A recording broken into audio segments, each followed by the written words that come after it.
எல்லாரும் வாழ்த்திட்டாங்க. ஐயாவுக்கு வாழ்த்ததுக்கு நம்மளுக்கு வாய்ப்பு கிடைக்காது.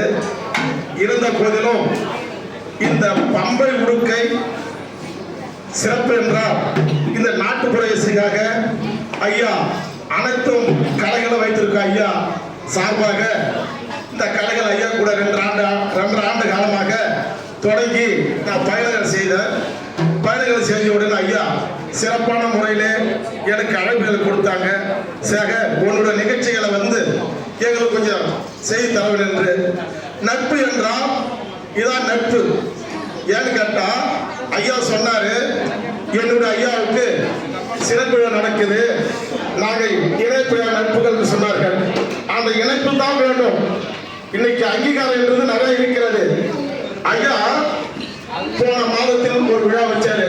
அங்கதான் ஐயா சாசனம் வந்தாரு. அந்த நட்புக்காக வந்து அந்த கலைக்கு வந்து ஊக்கம் கொடுத்தார். அந்த ஊக்கத்துக்கு தான் நம்மளுக்கு ஐயா இன்னைக்கு கொடுத்துக்கிறாங்க. நாம வாழ்த்துவதற்கு வாய்ப்பு கிடையாது. எல்லா கவிஞர் வாழ்த்தி விட்டார்கள். நாம வாழ்த்து வாய்ப்பு கிடையாது. இருந்தாலும் நாம தெரிஞ்ச அளவுக்கு நம்ம வாழ்த்த வேண்டும். ஏன்னு கேட்டாக்கா ஐயாவுக்கு நல்ல முறையில பேர் வச்சுக்கிறாங்க. சொல்லி சொல்லி ஐயா யார சொல்லுவாங்கன்னா 2 பேரும் அந்த மாநிலத்தில் அமர்ந்திருக்கும் குருவின் குருவா விளங்கக்கூடிய ஆதீனம் அந்த சாமியார் பேரை சொல்லி அந்த முருக பெருமான் தான் எனக்கு ஒரு அங்கீகாரம் கொடுத்துக்கிறாங்க அப்படின்னு ஐயா சொல்லுவார் அடிக்கடிக்க. அதே மாதிரி பேர் வச்சுக்கிறாங்க. பேர் ஐயாவுக்கு பேரு அந்த முருக பெருமானுடைய பேரு சண்முகம் சுந்தரம் என்று பேர் எடுத்து அவர் இணைந்த ராஜா என்ற ஐயாவும் பேரு இணைந்து செய்து நமக்கு இந்த விழா கொடுத்துக்கிறாங்க.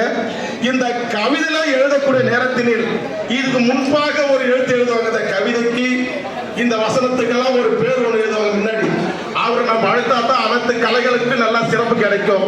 யார் அந்த கல்விக்கு யார் அழைக்கணும்? அந்த